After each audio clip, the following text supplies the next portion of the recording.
하루의 시작을 주님과 함께 1월 27일 매일 성경 큐티를 시작하도록 하겠습니다. 오늘 함께 읽을 성경은 누가복음 9장 18절에서 27절까지입니다. 우리의 몸과 마음, 뜻을 다해서 함께 읽도록 하겠습니다. 예수님께서 홀로 기도하고 계실 때였습니다. 예수님께서 함께 있는 제자들에게 물으셨습니다. 사람들이 나를 누구라고 하느냐? 제자들이 대답하였습니다. 세례자 요한이라고 합니다.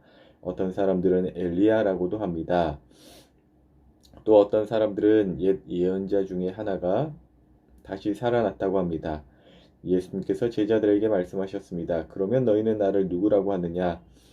베드로가 하나님의 아들 그리스도이십니다. 라고 대답했습니다. 예수님께서 제자들에게 이 사실을 아무에게도 말하지 말라고 엄히 말씀하셨습니다. 인자가 많은 고통을 받고 장로들과 대제사장들과 율법학자들에게 배척을 받아야 한다.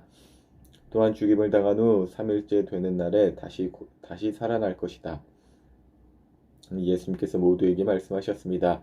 누구든지 나를 따라오려거든 자기를 부인하고 매일 자기 십자가를 지고 나를 따르라.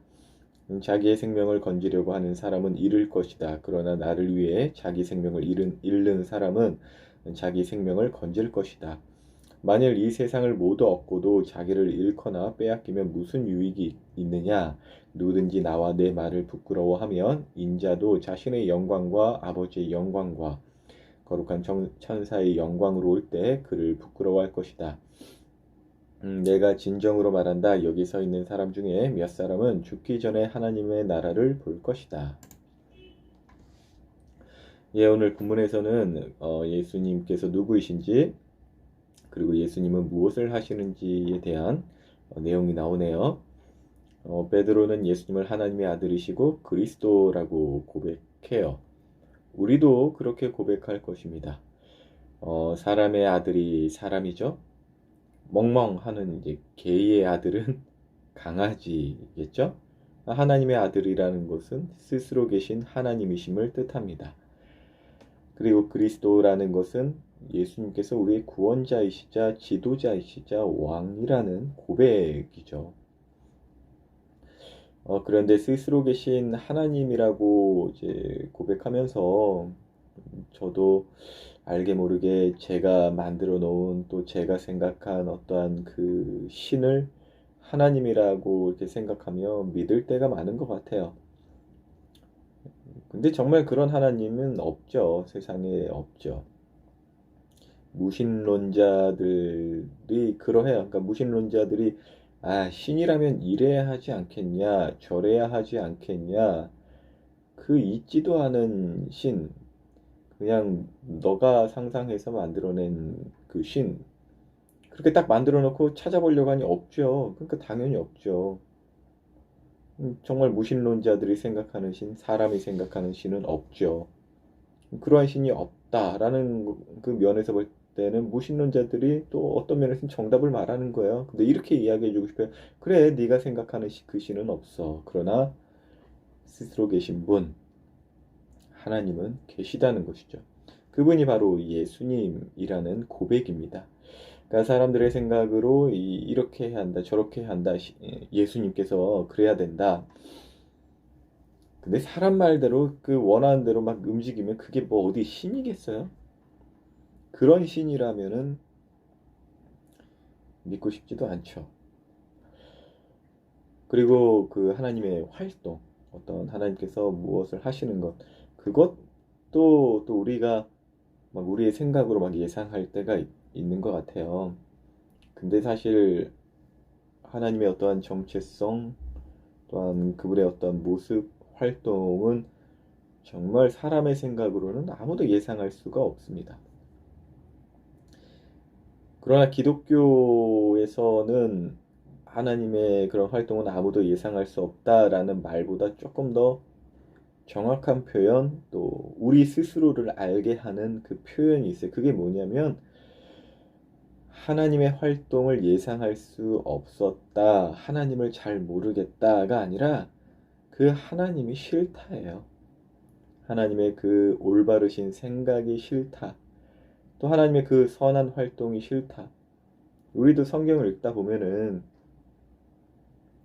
그냥 그게 확 와닿지 않을 때 그냥 술렁술렁 넘어가지만 오른뺨을 누군가 때렸을 때 왼뺨을 돌려대라라는 것이 누군가가 막 상상이 되면서 그 사람한테 내가 왼뺨을 들이대야 돼? 막 그런 생각이 들 때, 아이, 그런 거 꺼려지잖아요.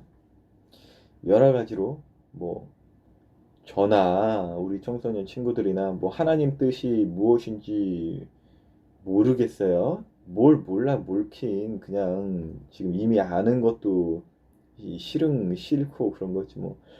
몰라서 뭐 하나님이 계시네, 안 계시네, 이런 것. 저 이거 개인 묵상이니까. 또 나누는 입장이라 좀 어느 정도 필터링을 걸치지만 다 알아요, 사실. 하나님을 사랑하고 이웃을 내 몸같이 사랑하는 것, 범사에 감사하고 기뻐하고 기도하는 것, 말씀을 주야로 묵상하는 것, 그거 해야 되는 거 다 알잖아요. 근데 왜 안 하냐? 바빠서요? 힘이 들어서? 에이, 그게 아니라니까요. 성경은 그렇게 이야기 안 해요. 바빠서 안 한다, 이게 아니에요. 하나님을 마음에 두기 싫어하기 때문이다. 분명히 성경엔 그렇게 기록되어 있어요. 저랑 우리 청소년 친구들만 이렇게 싸잡아 매고 그런 것 같아서 미안한데 그런 거 아니에요. 또 모든 사람이 사실 그러다 그래요. 그 뭐냐, 이제 내가 생각하는 그 생각으로 살 수 있는 방법들, 나 살자고 하나님을 거절하는 거죠. 나 살자고 하나님보다 더 중요한 것이 생기고 그래서 하나님을 거절하는 것이에요.